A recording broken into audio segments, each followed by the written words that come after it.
Hello, Gemini, Sun, Moon, Rising, and Venus Signs. Kamusta kayo? Sana po nasa mabuti kayong kalagayan. Welcome back po sa Star Tarot. Kung bago kayo rito, welcome din kayo. Thank you sa inyong support. I truly appreciate it. God bless you all po. Tingnan natin ang mga messages ni Gemini. Paunang mensahe po ninyo ay 5 of Pentacles. And so, Gemini, maybe ang iba sa inyo dito nasa isang sitwasyong pangkaperahan no, na medyo siguro challenging, medyo difficult situation dito ang kinalalagyan ng iba sa inyo dito. Maaring may financial constraints, siguro mayroong mga bayarin, may mga bills no na pending, or you know, maaring meron kayong mga financial obligations na hindi ninyo nababayaran pa dahil maaring kulang pa ang budget. Maaring ganun ang ganap dito for some of you. Pero wag kayong wag kayong mawalan ng pag-asa, wag kayong malungkot, no? Kasi change is coming. Tingnan niyo yung butterfly dito, no? Papasok or palapit sa inyo dito. That is a warning already for you, no? Na huwag kayong mag-alala because a change is coming. At saka 5 of Pentacles, and 5 resonates with change. So definitely there is a change dito na mangyayari para sa inyo. Huwag lang kayong mawala ng pag-asa. Just keep your hope and faith alive dahil meron ditong breakthrough na dadating sa inyo. At yan ang makakasagot, no, sa inyong problema sa ngayon, kung ano man ang inyong difficult times na pinagdadaanan, lalo-lalo na pagdating sa kaperahan, no? So, ano lang kayo, umasa lang kayo for the best possible outcome. What else? We have 4 of Cups. Ayan. So, there is a offer dito para sa inyo. So, siguro offer na to ng ng tulong para sa inyo. Maaaring ganun ang sitwasyon dito. Pero parang hindi ninyo napapansin kung ano man ang offer na to because maybe you are so focused on the problem itself, or maaring sobrang focused kayo sa ibang bagay, sa ibang sitwasyon, no, dito, kaya hindi ninyo napapansin yung mga offers na dumadating sa inyo. Most likely yung offer na to related dito sa 5 of Pentacles energy. Maaring offer ito ng tulong para ma-address ninyo kung ano man ang pagkukulang dito sa inyong pera, sa budget, yung ganon. Or maaari din na yung offer na to is a job offer. Maaring career opportunity or business opportunity ito na offer sa inyo dito. That is also going to help your situation improve dito sa 5 of Pentacles energy. Kaya kayo, be open, no? Open your eyes, open your ears, open yourself for this opportunity. Kasi maaring ito na yun ang kasagutan sa problema ninyo dito sa 5 of Pentacles energy.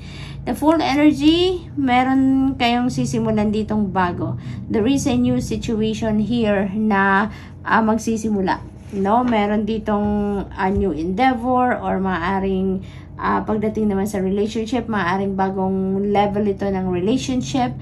It could also be a new love or romantic relationship na papasok dito. That is also possible. Maaari din na bagong sitwasyon itong papasukin ninyo. Maaring bagong trabaho, bagong karera, bagong business venture, maaring ganon, or maaari din na relocation ito. Maaring bagong place of residence ang pupuntahan ninyo, Gemini. So, posible din yan.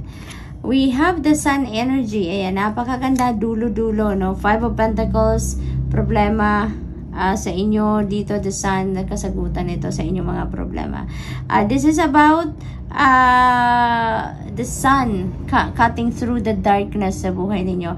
Itong 5 of Pentacles could be the darkness na pinagdadaanan ng iba sa inyo sa ngayon, and rest assured that yung Sun energy is going to cut through this dark situation ninyo, and mababalot kayo ng liwanag, mababalot kayo dito ng saya, no? Kung ano man ang mga problema ninyo ngayon, maaring dadating na ang kasagutan dyan, dadating na ang solusyon. You'll be able to find kung ano man ang kailangan ninyo para ma-solve ang kung ano man ang problema na yan. At saka, this is also a time for success. This is also a time for achievements, accomplishments, joy, happiness, new beginnings. Kaya napakaganda ng sitwasyon na ito para sa inyo dahil talagang marami kayong bagong sitwasyon na maaaring sisimulan around this time, Gemini. So, tignan natin kung ano pa ang inyong final message ni Gemini. We have 1717. This is your angel number 1717. There is a drama alert. Ayan. So, maaaring kailangan ninyo dito na kalmahin din ang inyong sarili. Dahil maaaring sa journey ninyo sa ngayon, it may be mag-isa lang kayo. You're all alone. You're all by yourself. Sa kung ano man ang journey na pinagdadaanan ninyo or pagdadaanan ninyo sa ngayon, Gemini. But, you are heading in the right direction. Kahit mag-isa kayo, kahit you are all by yourself, sa journey na to, huwag kayong mag-alala dahil papunta kayo sa tamang daan. Kahit wala kayong kasama, kahit wala kayong karamay dito, meron kayong karamay sa spirit realm at yan ay ginagabayan kayo kung saan kayo patungo. Kaya naman, you are heading towards the right path. Kung ano man itong mga sisimulan ninyo dito, sitwasyon or endeavors, sa the full energy that is on the right direction. So, good luck po. And that's all I have for you for today. Thank you for watching. Love and light. Namaste. Hello, Libra, Sun, Moon, Rising, and Venus signs. Kamusta kayo? Sana po nasa mabuti kayong kalagayan. Welcome back po sa Star Tarot. Kung bago kayo rito, welcome din kayo. Thank you sa inyong support. I truly appreciate it. God bless you all. Tignan natin ang mga messages ninyo, Libra. Pauna mensahe po ninyo ay the world energy. Napakagandang energy nito kasi this is endings and beginnings. At ang mga sitwasyon dito na magtatapos, Libra, yun na yung inyong mga accomplishment na. Yun na yung maa-achieve nyo na kung ano man ang pinagtatrabahuan ninyo, kung ano man yung pinagsikapan ninyo dito, maaring eto na yung completion na, no? Katapusan na ng mga project ninyo, ng mga kontrata, ng mga kung ano man ang pinagkakaabalahan ninyo. And you are heading towards a new phase in your life dito. Papunta na kayo sa pagle-level up, no, ng inyong mga sitwasyon. Kung ano man yung new endeavor dito na papasukin ni Libra, most likely leveling up kayo dito. Meron kayong mas challenging pa na gagawin. Meron kayong mas mataas pa na level kisa doon sa dati nyong ginawa. Kaya, this is a very exciting energy para sa iyo. New phase in your life, new endeavor, maaaring mga bagong pag-aaral, bagong courses, bagong program, maaaring bagong level ng inyong relationship din ito, bagong commitment, maaaring ganon. There is also travel dito, Libra, kaya maaaring kayo din ay lalabas ng bansa, maaaring kayo magta-travel across the globe or all over the world, maaaring ganon, depende sa inyong sitwasyon. So mag-iingat na lang po kayo dyan, Libra, sa inyong pagbabiyahe. We have 3 of Cups. Ayan. So, time talaga ng celebration ngayon. Kasi see the world energy. It's time for successes. Kaya, panahon din yan para sa celebration. And this 3 of Cups energy is a celebratory energy. Kaya, definitely, Libra, meron talaga siguro kayo ditong achievement. May mga accomplishments kayo. May mga tatapusin talaga kayo dito mga proyekto. At hindi lang simpleng tinapos ninyo or tatapusin ang mga proyekto na yan, but you are going to finish that with flying colors. Kaya talagang bonggang-bongga to. Panahon talaga ito na pag-celebrate. You are entitled to celebrate that dahil sobrang ganda. Sobrang ganda. Maari din na celebration ito ng mga birthdays, anniversary, mga ganon, or siguro meron ditong wedding, meron ditong mga engagement, kaya talagang masayang masayang pagtitipon. Meron ditong reunion of family and friends. Kaya naman sobrang saya na you can catch up with them. Maaring matagal na din kayong hindi nagkita-kita, at etong pagkakataon na to, magtitipon-tipon ang mga mahal niyo sa buhay at mga kaibigan. We have the star energy. Napakaganda ng mga energy ninyo ngayon pa lang. 3 pa lang nakukuha natin. The star energy is about healing. So, kung ano man ang sitwasyon, ninyo dito, Libra, whether that is physical ailment na pinagdadaanan ng iba sa inyo, or maaaring meron mga problemang pinagdadaanan, you can expect healing for those areas, for those things na pinagdadaanan ninyo. Medyo difficult. Kasi si Star is about healing. So, kung ano man ang sitwasyon ninyo na medyo challenging for you, you can expect na there is going to be an improvement, no, of those situations sa ngayon, because this is about giving you or sending you healing energies. This is also about new hope. This is also about new optimism. This is also about new blessings. May mga bagong path din dito na magbubukas para sa inyo. At ang maganda rito, kung ano man ang path na magbubukas para sa inyo, that path will be illuminated for you by the divine. Ipapakita yan, magliliwanag yan, para makita ninyo agad kung saan kayo nararapat na pumunta. Kung saan kayo meant to tread at this time. Napakaganda nito. I am also hearing abundance. Kaya maaring yung abundance na yan could be abundance of money, could be abundance of anything. Libra. Kaya you are so blessed. Ngayon, you are so blessed. Aside from divinely guided kayo, because your path is going to be illuminated, you will be sent support in terms of blessings.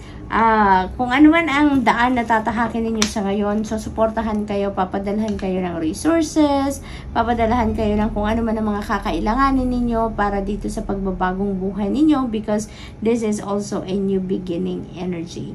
So, meron din that tayong wish fulfillment dito. Star energy is also wish fulfillment energy, kaya most likely, Libra, may mga wishes kayo dito na maaring mag-come to fruition around this time. So, what else for Libra? We have 2 of Swords. Ayan. So, may decision making kayong kinakaharap sa ngayon. At maaring yan ay about relationship. Maaring yan ay about partnerships na iniinda ninyo ngayon. Siguro meron ditong konting confusion, may konting problema siguro dito, kaya yun ang kailangan ninyo pagdesisyonan. But looks like, di ba, nakakross yung sword, yung kamay in front of the heart chakra, kaya maaaring ang sitwasyon ninyo ngayon, Libra, parang ayaw nyo munang magdesisyon. Parang ayaw nyo munang tutukan kung ano man ang issue na yan sa ngayon. Kaya maybe you're still getting information, maaring nagtatanong-tanong pa kayo, maaring nagpapa-advise pa kayo, maaring nagko-consult pa kayo to some people, kaya hindi pa kayo handang mag-decide. So tignan natin kung ano ang final message dito ni Libra. We have 2020, perfect vision, 2020, compassion. Ayan, may dumagdag na isa pa. It is a confirmation that your assumptions and beliefs are correct. Ayan, so wag na kayong magduda, wag ninyong dalawang isipan kung ano man yung ninyo, yung mga pinaniniwalaan ninyo, or kung ano man yung mga nare-receive din ninyo mga impormasyon, lalo na pagdating sa inyong intuition. Because kung ano ang judgment ninyo, sundin ninyo yan, Libra. We have 666. It's time to reflect, no? Kailangan nyo talaga mag-reflection mode dito sa 2 of Swords energy, dahil makakatulong yan sa inyo na malinawan ang inyong kaisipan. Okay? So, kailangan ninyo na magmuni-muni, kailangan ninyo na pag-isipan mabuti kung ano man ang klaseng desisyon that you will come up dito sa sitwasyon na ito. Okay? Para, alam mo yun, marinig ninyo kung ano yung bulong ng soul ninyo, kung ano yung bulong ng iyong intuition. Okay? Mag-reflection mode kayo. So, good luck, and that's all I have for you for today. Thank you for watching. Love and light. Namaste. Hello, Aquarius, Sun, Moon, Rising, and Venus signs. Kamusta kayo? Sana kayo nasa mabuti kayong kalagayan. Welcome back po sa Star Tarot. Kung bago kayo rito, welcome din kayo. Thank you sa inyong support. I truly appreciate it. God bless you all po. Tingnan natin ang mga messages ni Aquarius. Paunang mensahe po ninyo ay the devil energy. So, Aquarius, this is the energy of Capricorn. So, maaaring meron kayong Capricorn placement sa inyong chart, or maybe you are dealing with a Capricorn. Maaari din ang iba sa inyo dito, Aquarius, is feeling fear. Maaaring meron kayong kinakatakutan, natatakot kayo about something, natatakot kayo siguro na mag-take action, no? Maaaring ganun ang ganap dito for some of you. It is also possible na may mga hesitation kayo nararamdaman dito, may mga gusto kayong gawin, pero alam mo yun, nagdadalawang isip kayo, hindi kayo, yung parang wala kayong, parang, it's either wala kayong confidence sa sarili ninyo, or maybe kulang kayo ng confidence. So, posible din ganun ang ganap dito for some of you, Aquarius. So, what else? We have Knight of Cups. So, for others of you, this is beautiful in terms of love and romantic relationships. Kasi, maaaring ang iba sa inyo dito ay merong offer, lalo-lalo na kung single kayo. At, and if you are looking for love, maybe there is an offer dito para sa yung offer of love, yung meron sigurong gustong manligaw sa inyo, or merong nandiligaw, or gustong manligaw, no? Maaring ganun ang ganap, and maybe gagawin nyo na yan sa ngayon, no? Maaring you will be coming out of this devil energy. Maaring magbabago na ang inyong isip for some reason. Maaring mag-break away na kayo from this devil energy at mapalitan na ng drive, mapalitan na ng determinasyon, movement forward, yung pag-hesitate ninyo dito, yung takot ninyo na manligaw or mag-take action. So, maaring ganun ang ganap dito for some of you, Aquarius. Maaring ang iba sa inyo manliligaw na talaga, or maaaring naririnig ko dito proposal. So, maaaring meron dito magpo-propose din sa inyo dito, no? Sa iba, if you already have a relationship, maaaring may ganong plano din kayo, or maaaring yun na ang gagawin ninyo. For others of you naman na walang ganong sitwasyon, ang napipick up ko dito, apology.